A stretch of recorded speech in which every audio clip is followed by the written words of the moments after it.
Welcome to our guide on troubleshooting video playback issues on Twitter for PC users.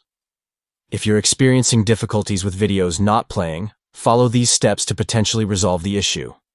First, ensure to check your network connection. A stable and reliable internet connection is crucial for seamless video playback on Twitter. Next, try refreshing the Twitter page where the video is located. Sometimes a simple refresh can address playback issues by reloading the content. If refreshing doesn't work, consider clearing your browser's cache and cookies.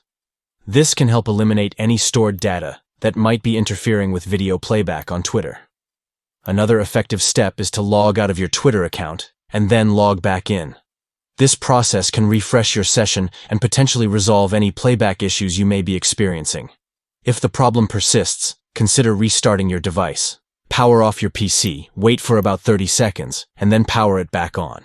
This basic restart can often help resolve various technical glitches affecting video playback. In certain situations, such as using office or university campus Wi-Fi, connection issues may arise. If this is the case, try switching to a different network or using mobile data to troubleshoot and improve your connection.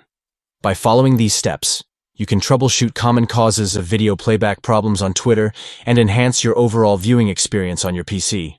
These solutions are designed to assist you in overcoming obstacles and enjoying uninterrupted video playback on the platform.